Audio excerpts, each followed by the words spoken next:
Desde el siglo IV a.C.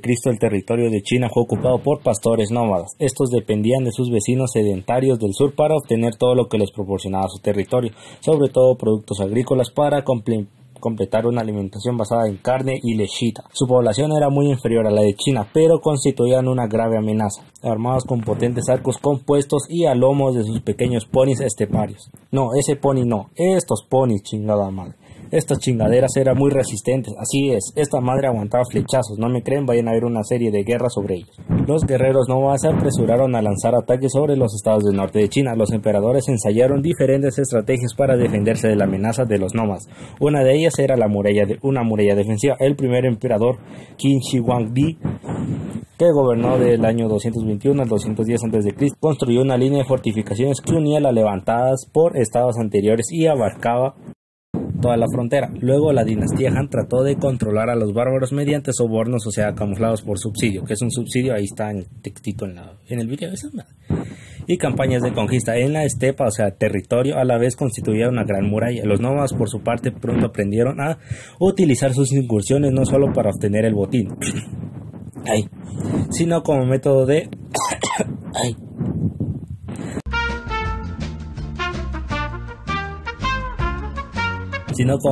presión para aumentar el volumen de los subsidios, en forma de objetos de lujo, especialmente de seda, o sea, tela. Durante los siguientes 1000 años se mantuvo un cierto equilibrio entre chinos y bárbaros. A principios del siglo XIII, un jefe mongol llamado Temujin consiguió unificar el territorio y reanudó el siglo de ataques al norte de China para obligar a los chinos a enviar más subsidios y a comerciar, o sea, más subsidios y comerciar. La resistencia encontrada llevó a Temujin, convertido en emperador de los mongoles con el nombre de Genghis Khan, a lanzarse a la conquista de China. Los Yuan fueron destronados por una revuelta campesina y en 1368 la corte mongol evacuó su capital y se refugió en la estepa. O sea, estepa es territorio, chingada. La nueva dinastía reinante en China, los Ming, llevó a cabo una agresiva campaña de ataques a la estepa con el objetivo primero de impedir cualquier intento de los refugiados Yuan para recuperar su trono perdido y después para mantener a los nómadas a raya, pero los Ming pronto comprobaron que su poder militar no bastaba para doblegar a los nómadas. En 1449 sufrieron una terrible derrota en la batalla de Tumo y el mismo emperador Sen Jin-tong cayó prisionero de los enemigos. A partir de mediados del siglo XV, los Ming pasaron gradualmente a la defensiva. El gobierno consideró en repetidas ocasiones la opción de enviar subsidios a los nómadas para contenerlos en su dominio, pero esta era una medida impopular tanto para los diferentes emperadores como para los funcionarios civiles, por el perjuicio que causaba el tesoro. La consecuencia de ello fue que los mongoles redoblaron sus ataques sobre la frontera para obligar a los chinos a comerciar. Como afirmaba en 1459 el gran secretario Li Xian, los mongoles son una calamidad para China porque necesitan desesperadamente ropa y comida. No es exagerado para afirmar que los Ming fueron la dinastía de toda la historia china que sufrió más ataques por parte de los nómadas. No sería hasta 1571 cuando un cortesano, el ministro Wang Tunku, que había acumulado un gran poder, logró convencer al emperador Long Qing de cambiar de políticas. Enviaron subsidios a la aristocracia mongola y se establecieron mercados en la frontera, con lo que se consiguió reducir el número de ataques de los mongoles y gasto militar chino en la frontera. En realidad, desde 10 años atrás, la estrategia defensiva de los Ming frente a los nómadas habría pasado por una de las soluciones clásicas del imperio chino, de la barrera defensiva. Los Ming construyeron una nueva gran muralla, aunque de características más avanzadas que las anteriores, mientras que en el pasado las fortificaciones se habían erigido empleando la tierra como materia prima, compactándola en una especie de tapial. Se empleó en la mayoría de los tramos una combinación de zócalo, el table, zócalo de piedra y alzado en ladrillo. El sistema era mucho más caro que los anteriores, ahí llegaba a decir que era 100 veces más, pero aguantaba vara. Sin embargo, la eficacia militar de esta barrera fue siempre relativa a la frontera septentrional. China sufrió un número de ataques muy alto, a veces por parte de las grandes bandas de guerreros, verdaderos ejércitos que podían alcanzar los 100,000 soldados, pero también por pequeños grupos de nómadas. Un ejemplo de este último caso ocurrió en Wuhan en 1555. Un chingo de guerreros mongoles asaltó a la torre en plena noche, trepando con ganchos los relinchos de sus caballos, alertaron a los soldados chinos que pudieron rechazar el ataque. Sin embargo, un error presentar a los novas siempre como los agresores. En 1563, en el curso de una investigación por corrupción, se descubrió que unos soldados habían asesinado a un grupo de mongoles tras aceptar su rendición para fingir una victoria en combate y ser recompensados en consecuencia. Hay que tener en cuenta que los militares chinos destacados en la Gran Muralla vivían en unas condiciones muy duras, o sea, culeras pues. Un documento propio del Ministerio del Ejército reconocía que en 1943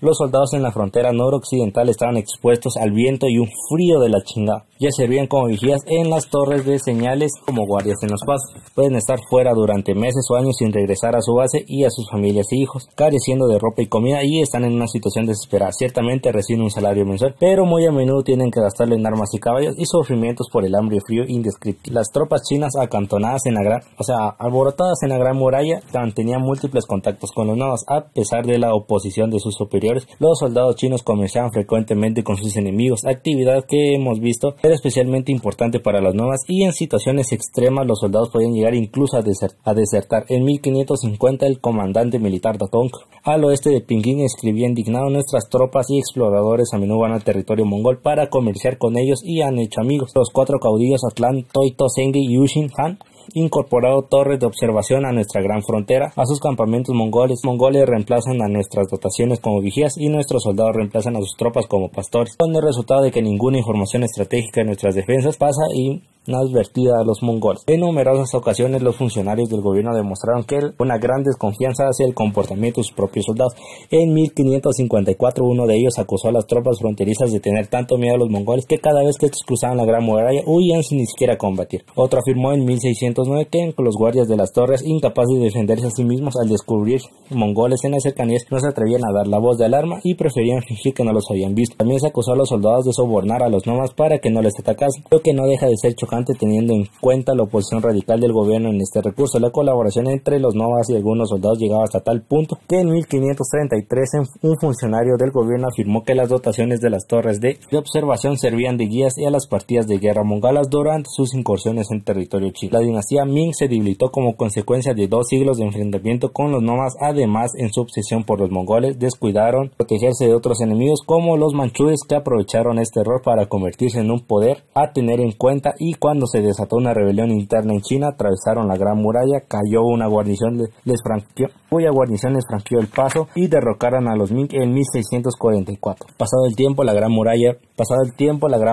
perdida ya su función original, se ha convertido en un símbolo de orgullo colectivo del pueblo chino y en el icono más conocido del país, lo que no deja de ser irónico dado que en escasos frutos que dio una larga lucha de China por defenderse de sus vecinos nómadas del norte. En la actualidad la muralla china perdió grandes partes ya que los chinos lo usaban para venderlos. Saben en las partes, ahí les encuentran en el market. Si les gustó el video, pues gracias, puedes compartir, y si tu corazón lo desea, regalarme una suscripción. Con un like o alguna reacción estoy feliz. Si te sabes un detalle importante que dejé que no comenté, puedes comentarlo aquí en los comentarios, pero eso sí, con respeto, como comunidad sana que es aquí en los youtubers. Se chancal, fin.